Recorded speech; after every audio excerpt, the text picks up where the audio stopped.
स्वागत है आपका क्राफ्टी डिलीशियस में। सभी मनोकामनाओं को पूरी करने वाले व्रत के बारे में बतलाऊंगी। 16 सोमवार व्रत के नियम।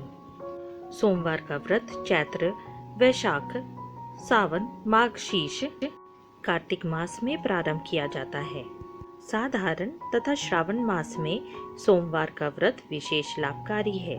उस दिन व्रत प्रारंभ करना चाहिए। व्रत करने वाले भक्त को चाहिए प्रातःकाल तिल का तेल लगाकर स्नान करें। विधि पूर्वक शिव पार्वती की पूजा करनी चाहिए। अथ उद्यापन विधि। 16 सोमवारों के व्रत के बाद व्रत का उद्यापन करना चाहिए। उद्यापन करने सेवा की पुण्यता होती है। शक्ति और सामर्थ्य के अनुसार स्वर्ण, रजत, ताम्र की शिव पार्वती की मूर्ति बनावे और जल से भरा हुआ कलश स्थापित करें। चंदन, अक्षत, पुष्प, यज्ञोपवीत, धूप, दीप, नैवेद्य एवं विविध प्रकार की सामग्री से शिव पार्वती की पूजा करें। पूजन के पश्चात हवन करें और अंत में ब्राह्मणों को भोजन करावे तथा यथाशक्ति दान दे तथा यह मंत्र कहे: धेनु जगता माता नित्य विष्णु पदे स्थिता, सत्वा सत्वमया दया प्रियताम में सदा शिव। अथ 16 सोमवार की कथा। एक समय श्री महादेव जी पार्वती जी के साथ भ्रमण करते हुए मृत्युलोक में अमरावती नगर में आए। वहां के राजा ने सुंदर शिव मंदिर बनवाया था। शंकर जी वहां रहने लगे। एक दिन पार्वती जी शिव जी से बोली, नाथ आओ आज चौसर खेलते हैं। खेल प्रारंभ हुआ। उसी समय पुजारी जी पूजा करने को आए। पार्वती जी ने पूछा, पुजारी जी बताइए जीत किसकी होगी? वह बोले, शंकर जी की। और अंत में जीत पार्वती की हुई। पार्वती ने मिथ्या भाषण के कारण पुजारी जी को कोढ़ी होने का श्राप दे दिया। पुजारी जी कोढ़ी हो गए। कुछ काल बाद अप्सराएं पूजन के लिए आईं। पुजारी से कोढ़ी होने का कारण पूछा। पुजारी ने सब बातें बतला दी। अप्सराएं बोली, पुजारी जी तुम 16 सोमवार का व्रत करो, महादेव जी तुम्हारा कष्ट दूर करेंगे। पुजारी जी ने उत्सुकता से व्रत की विधि पूछी। अप्सरा बोली, सोमवार का व्रत करे, संध्या उपासना उपरांत आधा सेर गेहूं के आटे के 3 अंग बनावे और घी, गुड़, दीप, नैवेद्य, बेल पत्र आदि से पूजन करे।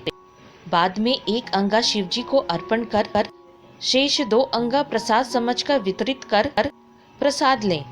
इस विधि से 16 सोमवार व्रत कर 17वें सोमवार को 1.25 सेर गेहूं के आटे की बाटी का चूरमा बनाकर भोग लगाकर बांट दे। फिर परिवार सहित प्रसाद ग्रहण करें। ऐसा करने से शिव जी तुम्हारे मनोरथ पूर्ण करेंगे। यह कहकर अप्सराएं स्वर्ग को चली गई।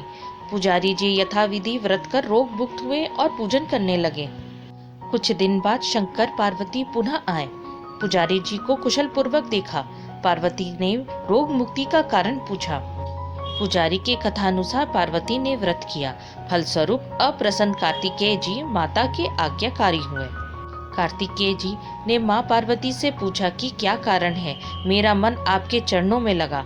पार्वती ने यह व्रत बतलाया। कार्तिकेय ने भी व्रत किया। फलस्वरूप बिछड़ा हुआ मित्र मिला। उसने भी कारण पूछा। बताने पर विवाह की इच्छा से यथाविधि व्रत किया। फलतः वह विदेश गया।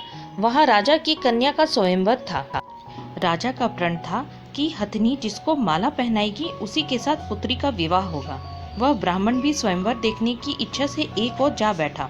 हथनी ने माला इसी ब्राह्मण को पहनाई। धूमधाम से विवाह हुआ। तत्पश्चात दोनों सुख से रहने लगे। एक दिन राजकन्या ने पूछा, नाथ आपने कौन सा पुण्य किया जिससे राजकुमारों को छोड़ हथनी ने आपका वरण किया? ब्राह्मण ने उसे 16 सोमवार व्रत को सविधि बताया। राजकन्या ने भी पुत्र प्राप्ति के लिए व्रत किया और सर्वगुण संपन्न पुत्र प्राप्त किया। और बड़ा होने पर पुत्र ने पूछा, माताजी किस पुण्य से मेरी प्राप्ति आपको हुई? राजकन्या ने विधि 16 सोमवार का व्रत बतलाया।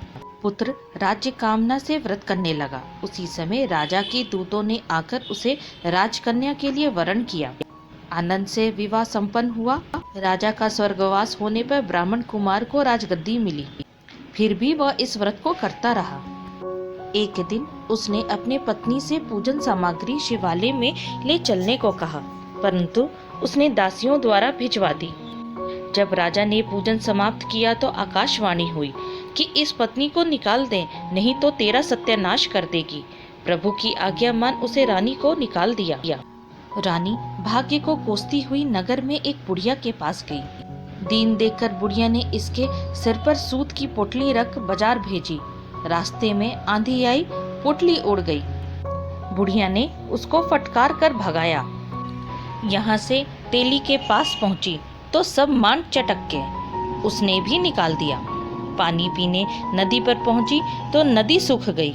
सरोवर पर पहुंची तो हाथ के स्पर्श होते ही जल में कीड़े बह गए। उसी जल को पीकर आराम करने को जिस पेड़ के नीचे जाती वह सूख जाता। वन और सरोवर की यह दशा देखकर ग्वाले उसे मंदिर के गोसाई के पास ले गए। यह देखकर गोसाई जी समझ गए कि यह कुलीन आपत्ति की मारी हुई है। धैर्य बंधाते हुए बोले, बेटी तू मेरे यहाँ रह, किसी बात की चिंता मत कर। रानी आश्रम में रहने लगी, परंतु जिस वस्तु में हाथ लगता उसमें कीड़े पड़ जाते। दुखी हो गोसाई जी ने पूछा, बेटी किस देव के अपराध से यह दशा हुई? रानी ने बताया, मैं पति की आज्ञा का उल्लंघन कर महादेव की पूजन को नहीं गई। गोसाई जी ने शिवजी से प्रार्थना की। गोसाई जी बोले, बेटी तुम 16 सोमवार का व्रत करो। रानी ने सविधि व्रत संपूर्ण किया। व्रत के प्रभाव से राजा को रानी की याद आई और दूतों को उसकी खोज करने को भेजा। आश्रम में रानी को देख दूतों ने आकर राजा को रानी का पता बतलाया। रानी ने जाकर गोसाई जी से कहा, महाराज यह मेरी पत्नी है। शिवजी के रुष्ट होने से मैंने इसका त्याग कर दिया था। अब शिवजी की कृपा से मैं इसे लेने आया हूँ।